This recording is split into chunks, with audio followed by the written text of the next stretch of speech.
Días, queridos estudiantes, les saluda la profesora Zoilita Gavino González y el día de hoy vamos a estudiar los tipos de retroalimentación. Empecemos. El currículo nacional nos habla de la evaluación formativa y nos plantea lo siguiente, que desde el enfoque formativo, la evaluación es un proceso sistemático en el que se recoge y valora información relevante acerca del nivel de desarrollo de las competencias en cada estudiante con el fin de contribuir oportunamente a mejorar su aprendizaje. Esta forma de entender la evaluación implica lo siguiente. Dice, si hablamos de una evaluación formativa, en la evaluación formativa valoramos el desempeño de los estudiantes. También se identifica el estado inicial del estudiante. Y también se crea oportunidades continuas para el estudiante, es decir, valoramos, identificamos y creamos oportunidades para la mejora continua de nuestros estudiantes. Ese es el objetivo de nuestra evaluación formativa. En tal sentido, valorar el desempeño de los estudiantes implica valorar el desempeño de ellos frente a retos genuinos que les permitan poner en juego e integrar, combinar diversas capacidades.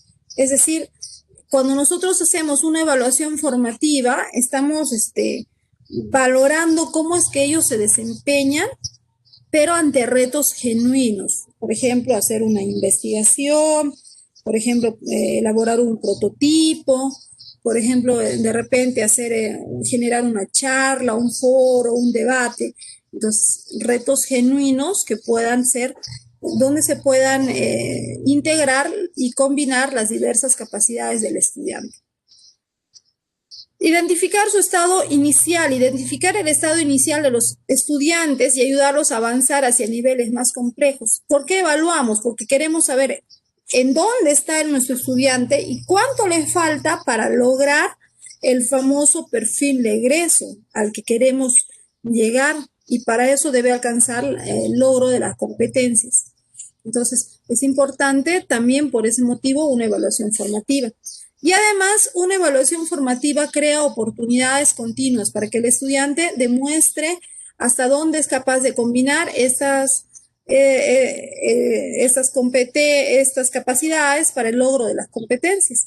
Por ejemplo, crear oportunidades, por ejemplo, muchas veces nosotros, maestros y maestras de ciencia, podemos hacer paseos al campo, excursiones, trabajos de laboratorio, situaciones donde el estudiante pueda tener esas oportunidades, donde se crean y se integran las capacidades. En tal sentido, si hay una evaluación formativa, es fundamental también la retroalimentación. Y esa retroalimentación tiene la característica para el estudiante que le permite al estudiante revisar y formular preguntas. Entonces, mirar hacia atrás, hacia lo que ya ha hecho. El estudiante ha hecho su exposición, por ejemplo, y entonces el maestro le retroalimenta. Y al hacer la retroalimentación, hace que el estudiante pueda revisar lo que ya ha hecho y pueda formular preguntas de lo que él ha hecho. El docente, por otra parte, ofrece ejemplos, valora aspectos positivos del trabajo del estudiante, de lo que ya hizo. Eso es hacia atrás, hacia lo que ya hizo. Pero también hacia adelante, viendo hacia adelante, hacia lo que puede hacer, el maestro o maestra formula preguntas de qué podría pasar más adelante, cómo lo puede aplicar, sugiere, efectúa un seguimiento de cómo va mejorando a partir de este momento para adelante. Y esto está haciendo una mirada hacia el futuro. Y esto le permite al estudiante responder, solicitar ayuda, proponer acciones, utilizar un plan de acción. En ese sentido, una retroalimentación es un punto en donde se hace una mirada hacia atrás, hacia lo que ya pasó, y una mirada hacia adelante, hacia lo que puede pasar y cómo puede mejorar el estudiante en este proceso de aprendizaje. Hoy en día se hablan de varios tipos de retroalimentación. Por ejemplo, los tipos de retroalimentación según los efectos en el aprendizaje. Según los efectos en el aprendizaje hay 3 tipos. La primera, la retroalimentación elemental, luego la retroalimentación descriptiva y finalmente la retroalimentación por descubrimiento o reflexión. Veamos la primera. Se llama retroalimentación elemental. Este tipo de retroalimentación es muy básica. Aquí, por ejemplo, tenemos un ejemplo. Le vamos a pedir a su compañero Diego que nos lea esta retroalimentación. Adelante, Diego. Sí, Lee el ejemplo que está en el recuadro. en una mesa se encuentran estudiantes trabajando en sus cuadernos. El estudiante, profesor, ¿está bien lo que he hecho? No entiendo bien. El profesor le responde. Se acerca, observa el escrito del estudiante y le dice, no, esta no es la respuesta. Revisa bien. El estudiante se queda observando su escrito confundido. Gracias, Diego. Efectivamente, lo que nos acaba de leer en este ejemplo es una retroalimentación muy básica que suele ocurrir con mucha frecuencia en el aula. A veces, debido a la gran cantidad de estudiantes que puede tener el profesor o a la premura del tiempo, sobre todo cuando hay temas de ejercicios o preguntas y respuestas que se han planteado, entonces el alumno le hace una pregunta y el profesor le dice, no, esto no está bien, o esto sí está bien, revisa bien, busca bien, pero este tipo de retroalimentación es muy básica, es muy elemental y es el tipo de retroalimentación que nosotros ya no debemos practicar, esto ya no. Esto ya ha quedado muy en el pasado, es demasiado básica. Y si habláramos de la rúbrica del buen desempeño docente, este tipo de retroalimentación, si diéramos a nuestros estudiantes, nos daría el puntaje mínimo de 1. Entonces, no es lo recomendable, ¿ya? Esto no lo vamos a hacer. Veamos la siguiente forma de retroalimentar. Aquí tenemos la retroalimentación descriptiva. Le voy a pedir a su compañera Gina si podrías abrir tu micrófono y participar explicándonos esta retroalimentación. Adelante, Gina. Sí, te escucho. En el laboratorio, los estudiantes están experimentando con tubos de ensayo. Estudiante, profesora, a nosotros no nos resulta el experimento, no logramos que se produzca la combustión. Profesora, a ver, primero tomamos cantidades exactas, luego vertemos este líquido sobre este otro que empiece a reaccionar. ¿Lo ven? Ahora sí, estudiante. Pero si nosotros lo hicimos hace un momento, ¿por qué no nos resultó a nosotros? Háganlo con más cuidado la próxima vez. A ver, ¿quién me dice cuál es la característica de esta retroalimentación?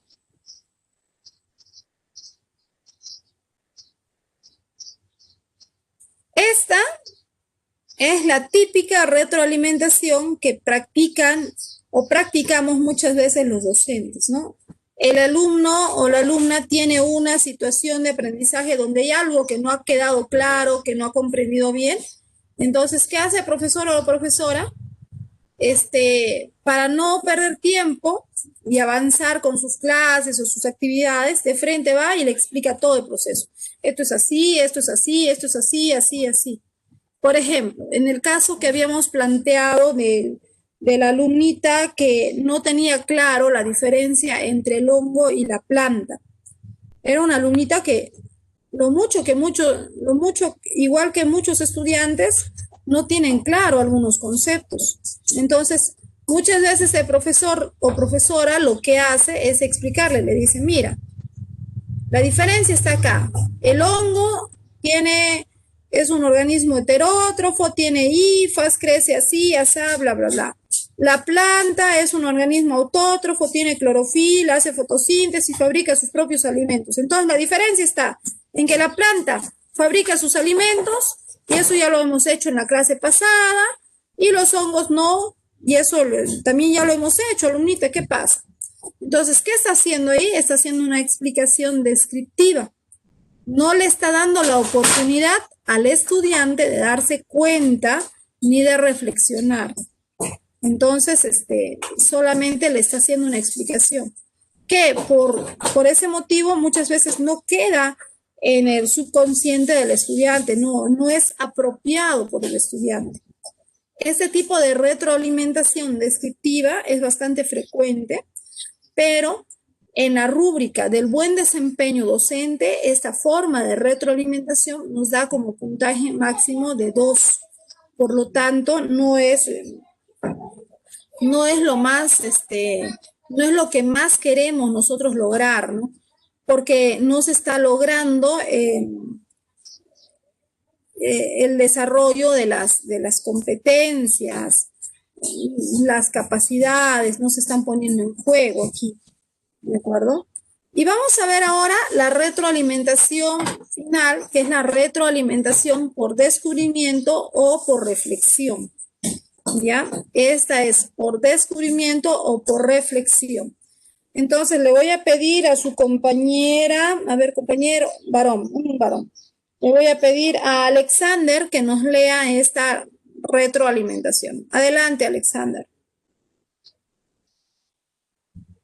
Dice, a ver, retroalimentación, descubrimiento por reflexión. Un profesor y un estudiante conversan. Profesor, explícame cómo resolviste este problema.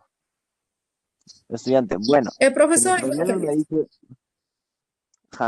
bueno, como el problema nos dice que 4 trabajadores pueden concluir la obra en 10 días, entonces yo dije, el doble de trabajadores terminarán el trabajo en el doble de días, el triple de trabajadores en el triple de días.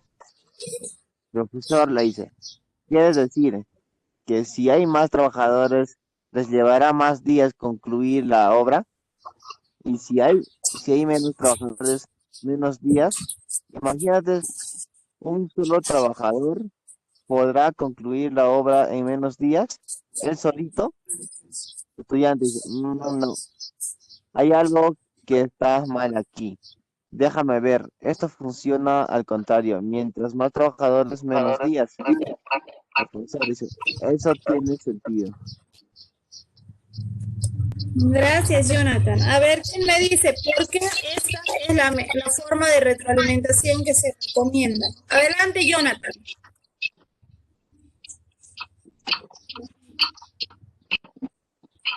Parece que hay un problema en el micrófono de Jonathan. Porque no La le da retroalimentación. No le da la respuesta. Otra vez, sino Jenny. Es por lo que no le da la respuesta, sino hace que el propio alumno encuentre o se dé cuenta de manera reflexiva en qué error está haciendo, y él mismo encuentra la respuesta. O sea, como el profesor le sirve de guía más o menos. Muy bien, le está dando una guía, una orientación, le está haciendo unas preguntas para que el alumno solito encuentre el camino y encuentre la respuesta, ¿no? Alexander nos dice, para las matemáticas esa retroalimentación es exacta, pero en general ese tipo de retroalimentación por reflexión se va a dar en toda situación, ya sea de ciencias, de matemática, de letras, ya sea de química o de biología o de física, ¿no? Nosotros vamos a buscar que nuestro estudiante, a través de preguntas, pueda reflexionar de cómo está llegando a un resultado, y a partir de esto pueda solito darse cuenta cuál es el error. Claro, hay que saber, aquí el truco es que debemos aprender a preguntar. Vamos a practicar hacer preguntas. Es importante volvernos preguntones, pues. Vamos a ver otros tipos de retroalimentación. Por cierto, ese tipo de retroalimentación, cuando tú estás trabajando en tu aula, siempre la retroalimentación no es al final de la clase, la retroalimentación no es a la otra clase, no. La retroalimentación se da durante todo el proceso de enseñanza-aprendizaje, durante toda la sesión, ¿ya? Entonces, porque es un diálogo abierto con el estudiante. Y esto hay que tenerlo en cuenta porque hoy en día cuando hablamos de la rúbrica número 3 del buen desempeño docente, si tú haces una retroalimentación por descubrimiento o por reflexión, esta te da el puntaje máximo de 4 puntos, que es lo que uno espera lograr al hacer ese tipo de evaluación, ¿no? Porque nosotros los maestros y maestras estamos pasando por procesos de evaluación continuos. Todo el tiempo nuestra evaluación es permanente. Entonces hay que saber practicar esta retroalimentación por descubrimiento. Por ejemplo, la retroalimentación que me hizo su compañera Jenny respecto a la diferencia entre un hongo y una planta fue muy acertada. Me hizo la pregunta, ¿no? ¿Y cuál es la diferencia? No sé, profesora, le dije, pero ¿y en su color? ¿Cómo lo ves? Ah, ya, este es este color, esto es el otro color. ¿Y por qué crees? Ah, porque esto tiene tal cosa y esto pues no lo tendrá. ¿Y para qué sirve esto verde? Ah, para esto. Y entonces yo solita como alumna me estoy dando cuenta de la respuesta y llego a, como digamos, a descubrir el resultado. Entonces, por eso se llama de descubrimiento o de reflexión. Y es algo necesario que todos tenemos que practicar. Otras formas de retroalimentación también son estas. Tenemos la retroalimentación según el destinatario. Según el destinatario puede haber una retroalimentación individual. Se llama individual a aquella que se dirige a un estudiante en particular y es la más frecuente debido a que el aprendizaje es un proceso de construcción personal. Pero también tenemos una retroalimentación grupal. Este tipo de retroalimentación se realiza cuando los estudiantes realizan un trabajo en conjunto. Puede ser, por ejemplo, nosotros siempre trabajamos en laboratorio y a veces formamos grupos en las mesas de trabajo. Entonces, por mesa de trabajo se puede hacer una retroalimentación grupal, ¿no? Ese grupo pequeño. O en algunos casos podría ser una retroalimentación de todo el grupo cuando se trabaja, por ejemplo, en un debate, en un foro también. Otra forma de retroalimentación es según la forma como se provee. Así vamos a tener dos formas. Una retroalimentación oral, que es aquella que se da de persona a persona en el momento y en forma verbal. Por ejemplo, lo que estamos trabajando en estos momentos, estamos conversando, estamos encontrando qué es lo que falta por mejorar.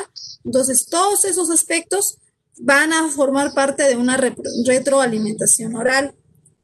Pero tengamos en cuenta que hoy en día, en esta nueva forma de trabajo que se está realizando a nivel nacional y en muchos países con las clases virtuales, se está haciendo otra forma de retroalimentación que es la retroalimentación escrita.